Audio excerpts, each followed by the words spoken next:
Section 4.4, factoring polynomials. Want to start by just doing a little bit of recall. These first couple of examples here, these go back to chapter 3 when we started factoring. Remember, when we're factoring and the number in front of x squared is 1, we can go right to parentheses. So we need to find two numbers that multiply together to get 6, add together to get 5. That would be positive 3 and, whoops, let me get rid of that, positive 2. Okay, that would be how we factor that one. When the number in front of x squared isn't 1, we'd have to do the 5 steps. That's not the focus of this video, so I'm just going to kind of give you the answer here: 2x minus 3, and then 3x plus 4. Okay, so the idea of factoring, breaking something into smaller polynomials, in this case binomials, is the main idea of section 4.4, factoring polynomials. Now we're going to have something where maybe this isn't x squared, maybe it's x cubed, or x to the 4th, or even x to the 5th, or even x to the 8th. It doesn't really matter. The idea, and that leads me to my vocabulary term for this section, factored completely. It's a polynomial written as a product of unfactorable polynomials. Okay, things that are unfactorable, monomials. Monomials are unfactorable. There's nothing you can take out of them.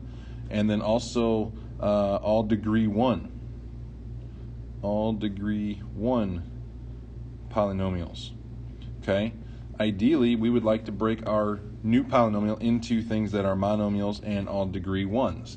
Is that going to be the case? Not every time. But for the most part, we can break things down into a product of monomials and degree 1 polynomials. Let me just make that a 1 so we're not unclear there. All degree 1 polynomials. That's what we want. That's the end goal. That's not always going to happen, but that doesn't mean it's not factored completely. The idea is unfactorable polynomials in the end. Like I said, monomials, degree 1 polynomials, those are always unfactorable. Those cannot be broken down any farther. Okay? So I'm going to show you 4 different ways to factor something completely. The first method is the common factor, and the question you're really asking yourself here is, are all the terms divisible by something? If the answer is yes, then that is the common factor method. So number 1, are all 3 terms there, x cubed, 4x squared, and 5x, divisible by something?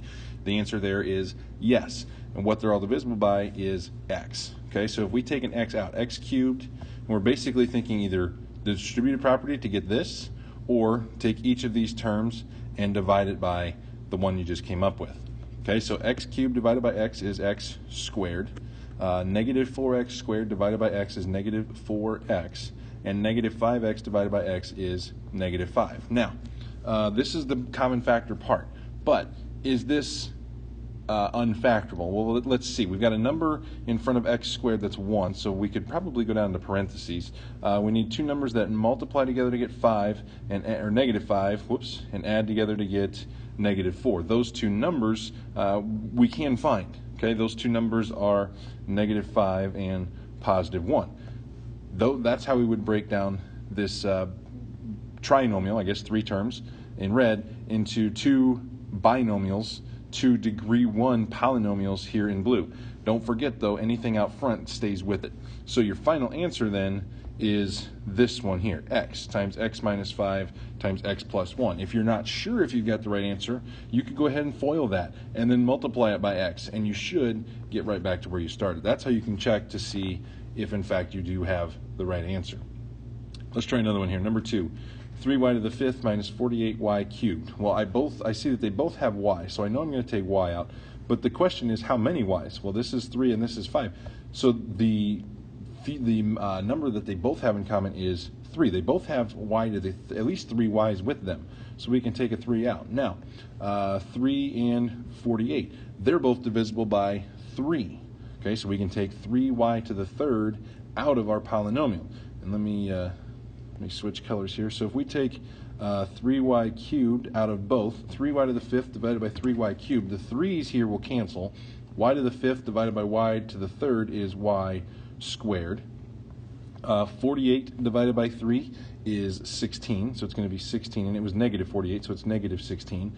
And then y cubed divided by y cubed, well, that just cancels out, so we're left with y squared minus 16. Now, y squared minus 16, can we break that down? The answer there is yes. So think of this as y squared. Did I say y cubed? I meant y squared. plus 0y minus 16. We need to figure out two numbers that multiply together to get negative 16 and add together to get 0. And the only way you can have two numbers that add together to get 0 is if they are opposites. Okay, like 3 and negative 3, or 2 and negative 2, or in this case, it's going to be positive 4 and negative 4. Okay, because positive 4 times negative 4 is negative 16.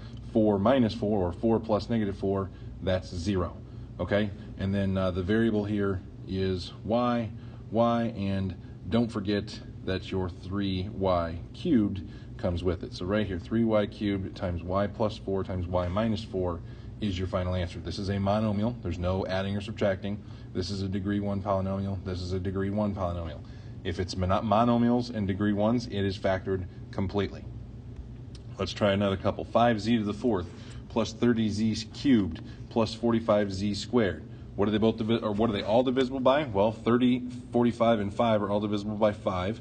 They all have z's, and they all have at least 2 of them. So I'm going to divide everything by 5z squared, and then we'll just kind of take that out. 5z to the 4th divided by 5z squared is just z squared.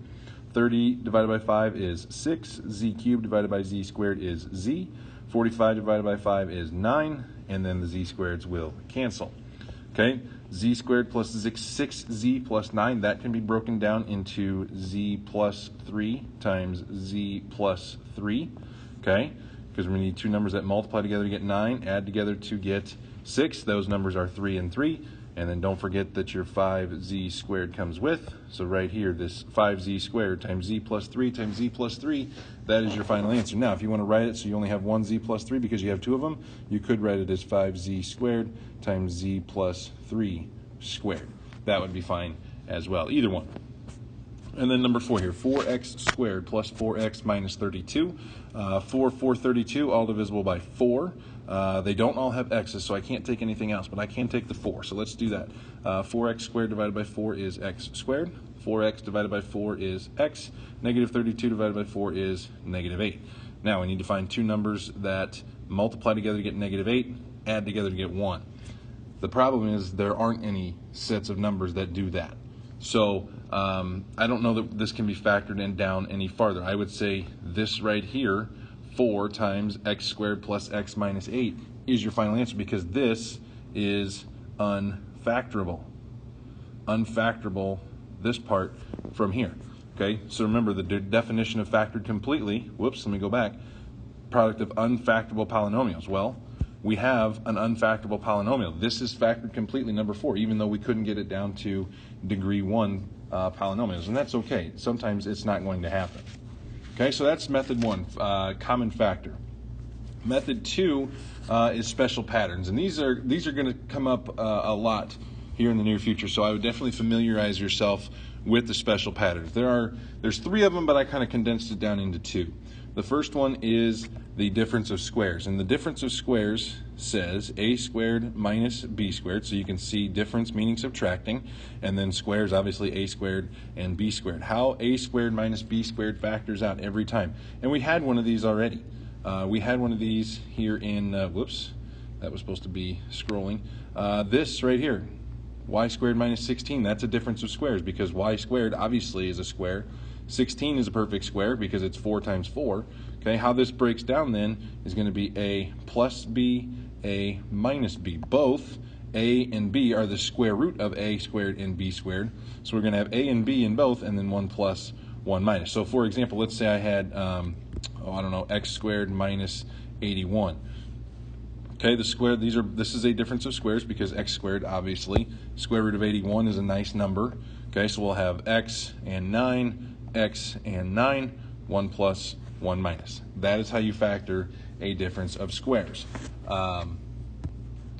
If for some reason you get x squared plus 81, that is no longer a difference of squares. And if you do not have a difference of squares, it cannot be factored. There is no pattern for x squared plus 81. That is actually going to be factored completely. That can't be broken down any farther. Okay, so if you have x squared plus 81, you're factored completely. If you have x squared minus 81, that's the difference of squares. The key word is difference, the subtraction part. And then you can just break it down into the square root of each, and then 1 plus, 1 minus in between. Okay, that's the difference of squares. Now, The second and third patterns, the sum and difference of cubes. I'm going to write it this way. I'm going to say a cubed plus or minus b cubed. So what I mean by this, it could be a cubed plus b cubed, or it could be a cubed minus b cubed. It could be either one. Okay, the pattern though always follows the same. Okay, it's always going to be a, b, and then we're going to have a squared, ab, b squared. Now the signs, how I remember it. Okay, it's a little three-word saying. It's same, opposite, plus. Okay, so if it's a cubed plus b cubed, it's going to be a plus b times a squared minus ab plus b squared. If it's a cubed minus b cubed, it's going to be a minus b times a squared plus ab plus b squared. So whatever this sign is, this one will be the same, this one will be opposite, which is why I have this minus or plus flipped. Okay, so it's either going to be the top row of signs or the bottom row of signs. Same, opposite, plus. So let me give you an example. So if I had x cubed, we'll just say plus 8, because 8 is a perfect cube. The cube root of 8 is 2. So we're going to have x plus 2. Okay, so these first two terms are the cube roots of these two. Okay, so x plus 2. And then we'll have, let's see, we need to, so this is a squared. So we can take this term and square it. So we'll have x squared. And now we've got, we're using the top line of signs. So we need minus. And then don't worry about the signs in here. Just take these terms and multiply them. 2 times x is 2x. And then the last sign is always plus. And then we need to square that b term. And that would be 4. This right here is factored completely. You are not going to be able to break that down any farther. Once you can recognize that you have a sum or difference of cubes, when you plug it into the pattern, that is the final answer. You cannot go any farther than that. Okay, so once you get to something like this, you are done. Now, for example, if I had x cubed minus 27, okay, this is another example of a difference of cubes. Okay, 27 is a perfect cube. The cube root of 27 is 3. Okay, so first term is always the cube root of each one. Then we're going to have the sign in between is always the same as the sign in the original expression, so minus is minus. Okay, a squared, again, just take this term right here and square it, so that'll be x squared again.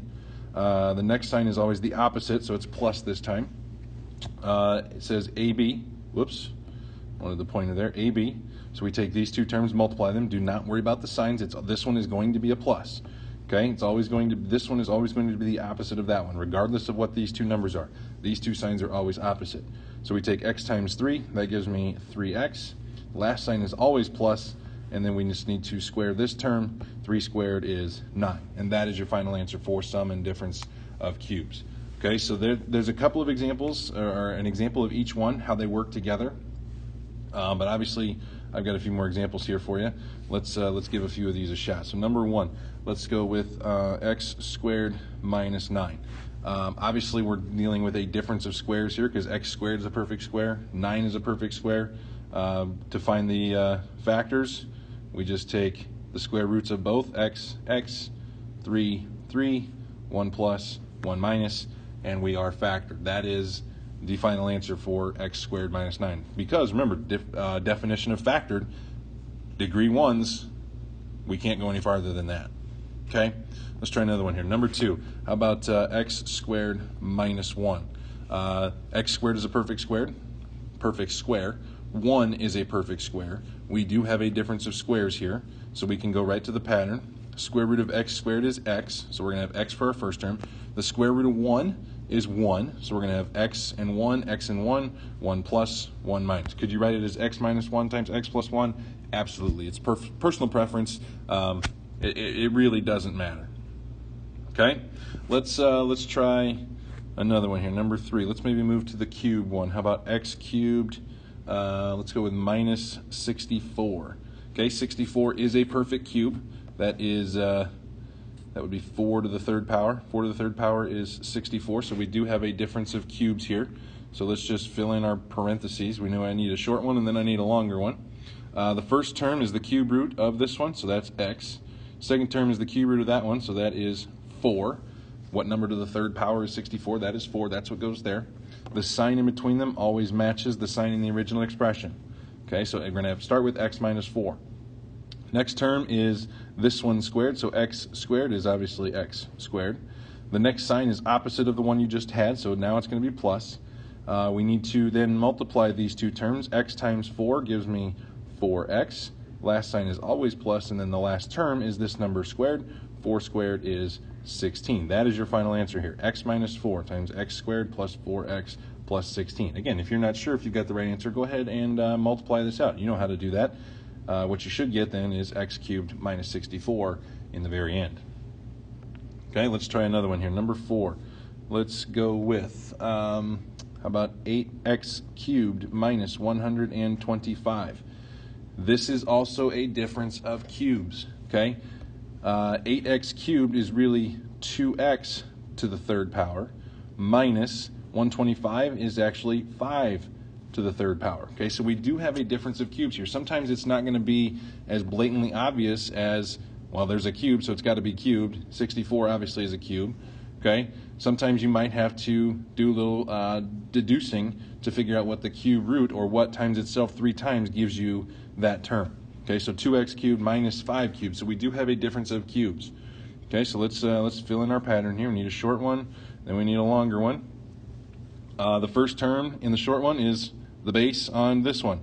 So we're going to have a 2x here. We will have a 5 right next to it. The sign in between is the sign that is in between the original expression. So it's going to start with 2x minus 5.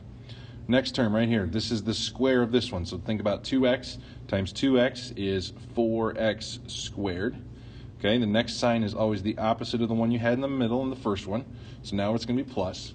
The next term, multiply these two. Again, don't worry about the signs. 2x, 5, that would be 10x.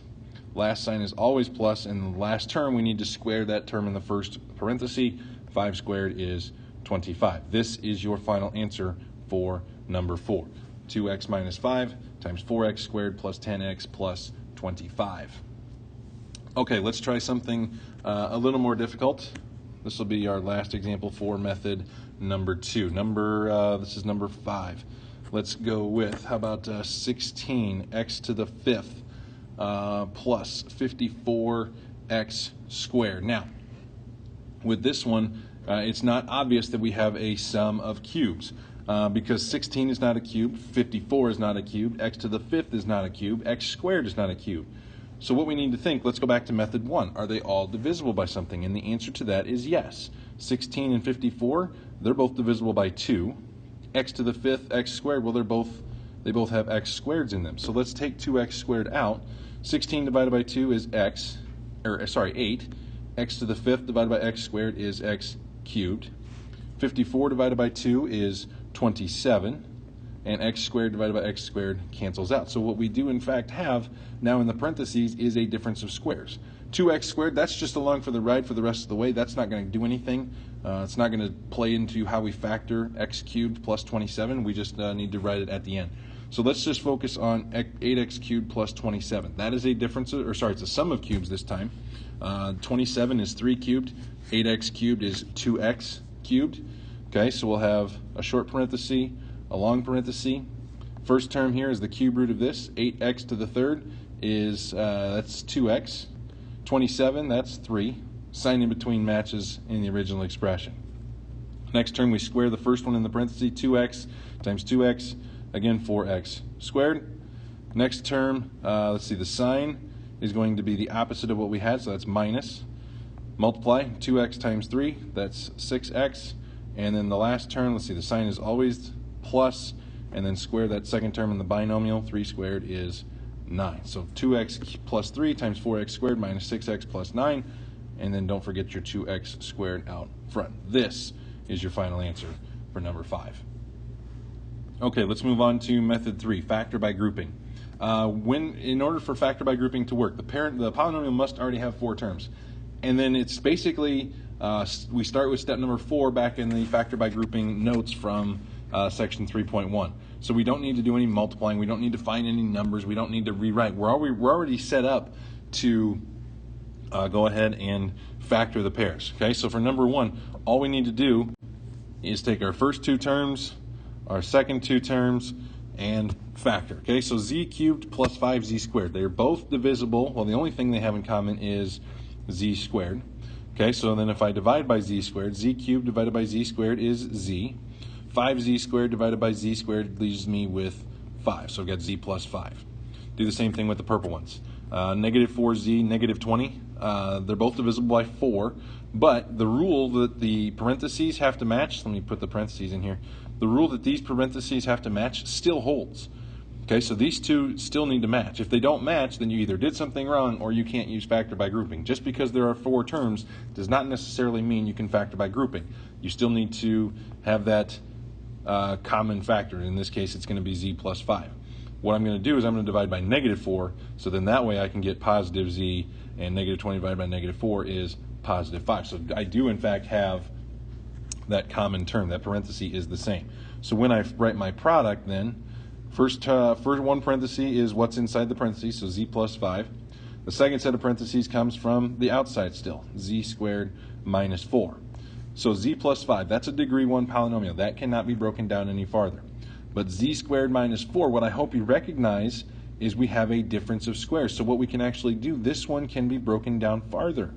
Okay, so this is going to be, let's see, z and 2, z and 2, 1 plus, 1 minus, and don't forget your z plus 5 on the outside. So now I've got degree 1 here, this is degree 1, this is degree 1.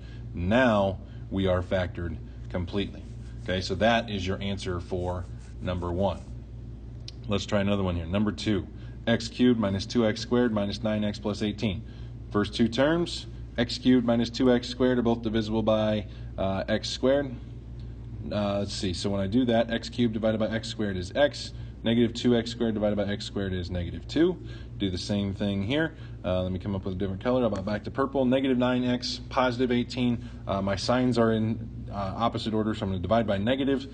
9 divided by 9 and 18 are both divisible by 9. Okay, so negative 9x divided by negative 9 leaves me with x. 18 divided by negative 9 is negative 2. Once again, my parentheses match. That's a good thing. So I'm going to have x squared minus 9. I'm reversing the order of how I come up with my parentheses. X minus 2 is degree 1, so I can't break that down any farther. But x squared minus 9, again, difference of squares, so this can be broken down. Actually, I'm going to do this in a different color. We'll go back to brown. This can be broken down into 2 sets of parentheses. We'll still have x minus 2 on the end.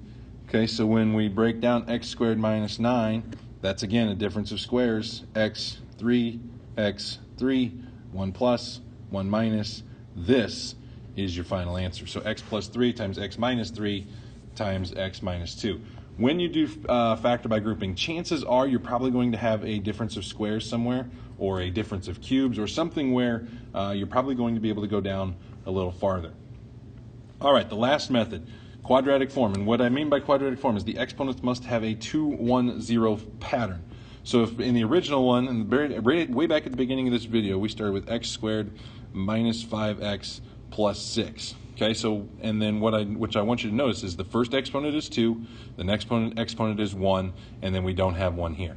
Okay, so when we work with bigger polynomials, so we could have something like x to the 6th minus 5x cubed plus 6. Okay, what I want you to see is this exponent is twice as big as this one, and then there's no exponent here. Just like here, this exponent is twice as big as this one, 2 is twice as big as 1, and then we have no exponent. 6 is twice as big as 3, and then no exponent. Well, how this one breaks down, we had this one earlier, x minus 3, x minus 2. How this one breaks down, we'll have x cubed minus 3 and x cubed minus 2.